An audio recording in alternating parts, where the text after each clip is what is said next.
Thank you. Vice-Chancellor, President, colleagues, graduates and guests, it's my delight today to introduce you to our honorary graduate, Greg Jenner. Greg often describes himself as chief nerd, which should certainly be an encouragement to all nerds graduating today. He's perhaps better described as an internationally recognized and multi-award-winning public historian. He is the author of several popular best-selling history books for both adults and children, and the researcher and presenter behind many podcasts, computer games, radio broadcasts, TV series, and historical films, with audiences running into millions. He is particularly acclaimed for his work on the BBC Horrible Histories TV series, and more recently, the BBC radio series, You're Dead to Me. He has won no less than 35 national and international media awards, including 10 BAFTAs, 1 International Emmy, and a Rose d'Or. Last year, he won a BAFTA for 15 years of excellence in broadcasting. Greg's story began, however, perhaps with a sense of disappointment following his graduation in this very hall exactly 20 years ago. Greg studied at York for a BA in archaeology and history, followed by an MA in medieval studies, and he had hoped to go on to a PhD in medieval literature. But, already in debt from his MA, he could not afford that path, and instead he took a job working in TV, at first on historical documentaries and dramas. It was eventually a combination of luck and nerve that led to his first great breakthrough, when he learnt that the BBC was going to produce a new TV series based on the Horrible Histories books written by Terry Deary. Greg had the chutzpah to volunteer to be the historian on the project. Between 2008 and 2019, he was solely responsible for the factual accuracy of more than 2,000 comedy sketches and 150 songs, covering subject matter that spanned the entirety of human history. He also contributed over 30 comic sketches and 3 songs, including an Elvis parody sung by Rowan Atkinson, as Henry VIII, of course, which was named by the Guardian newspaper in 2024 as a standout moment in 15 years of Horrible Histories. So great was his reputation that he was, of course, the natural person for the BBC to turn to when it needed someone to produce a radio series on history for homeschooled children during the COVID lockdowns of 2020 and 21. Comedy was a hobby that Greg had pursued while he was a student here, and comedy has remained central to the ways in which he reaches out to and engages new audiences. In the radio series You're Dead to Me, he pairs an historian with a comedian in order not just to bring out the comedy, but to sharpen our understanding of the past. And this is why, despite all the tomfoolery, he remains a chief nerd. And that is because he believes in what he calls the messiness of history, of not letting people off lightly with a string of amusing facts, or just telling jokes about poo in the case of children, much as I know you like them. But of exploring how history is constantly changing as we find new ways of understanding incomplete and partial evidence from the past. I was recently listening to him read his best-selling book, Ask an Historian, and while he was cracking jokes about questions such as how much horse manure was piled on the streets of Tudor London, I frequently felt myself transported back into university seminars on historical theory through his name-dropping of authors such as Collingwood and Foucault. Recently, Greg has changed direction. He increasingly sees himself as not presenting history himself, but enabling historians to find a wider public, hence the radio series, You're Dead to Me. the same shift is apparent in his writing. His first books, A Million Years and a Day and Dead Famous, A Surprising History of Celebrity, was solely researched by him. But in his most recent series of books, Totally Chaotic History, this time aimed at children, each book is co-written with a scholarly expert. And already, these books are topping the bestseller lists and earning nominations for prizes. Finally, I have a particular reason for wanting to thank Greg and to honour him at the University of York. In 2012, I established a new MA in Public History run by the Institute for the Public Understanding of the Past within the Department of History. I was determined that teaching by practitioners, those actually preserving and presenting the past in public, should be a dominant element of the degree, as should real hands-on work experience for our students. From the very beginning, Greg enthusiastically and voluntarily supported us. Now an Honorary Fellow of the Institute, he visits every year to lecture and to teach seminars, the funniest that I have ever attended, as students write and perform their own comedy sketches about the past. And every year he has enabled students to undertake life-changing placements and internships working in his various media enterprises. I'm pleased to say that public history is now one of the most popular master's degrees in the department, and Greg has contributed most generously to that success.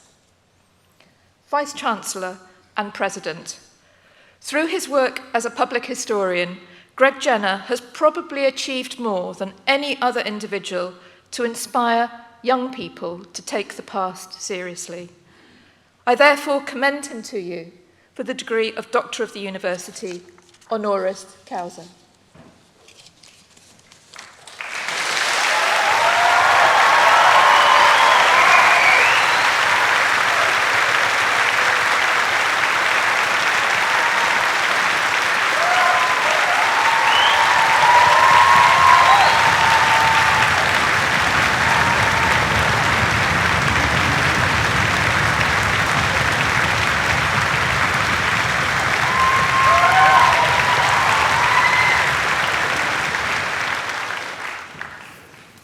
Through the power vested in me by the University of York, I have great pleasure in conferring upon you the award of Doctor of the University, honoris causa.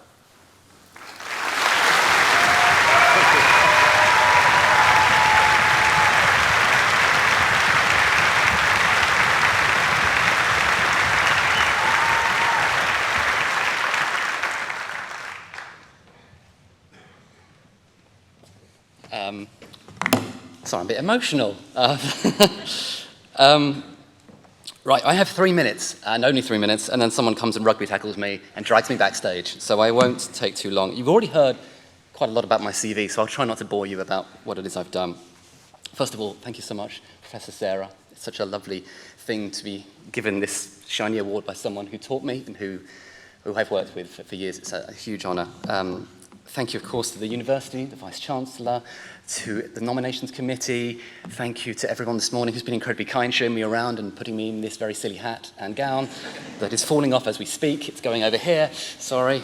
The biggest thanks, of course, go to the people who have put me here, which are the people that put most of us here, our families, our friends, people who matter the most. My wonderful family, my parents are over there.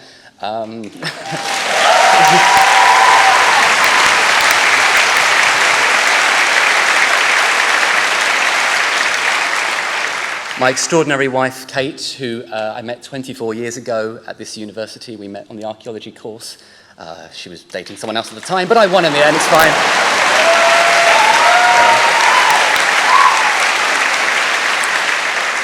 Our lovely daughter, who is not here, she's currently paying homage to Longboy. Is she? Is she? Oh, there you are. Okay.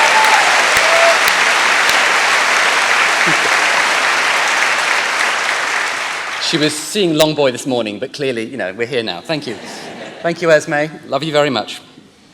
Of course, huge thanks to my Friends, hugely important friends. They're so important in getting you through the hard times, the good times.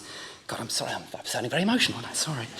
To my colleagues as well, I've had amazing colleagues throughout my career. People who have lifted me up, people who have supported me, people I've learned from, people who gave me opportunities when I was 25 and they looked at me and went, yeah, I trust you, which is an extraordinary vote of confidence in someone who had blue hair and a heavy metal t-shirt and nail varnish. So, yes, 20 years ago, I left this university proud but disappointed because I wanted to do a PhD and I couldn't afford it and I was gutted. So I went to Plan B, and Plan B was television. For those of the young people in the room, television is a sort of large plastic box. It's in your parents' lounge, you turn it on, you can watch Netflix on it, you can. Plan B, documentaries. I made historical documentaries for a year and a half, and then suddenly I was on to Plan C, which is historical dramas. And I was thinking, okay, all right, well, Plan A was academic history, Plan B, TV, Plan C, here I am making dramas, that's fun. Then it was Plan B again, and then suddenly a Plan D, Horrible Histories. Extraordinary, life-changing thing that happened to me at 25. Thank you.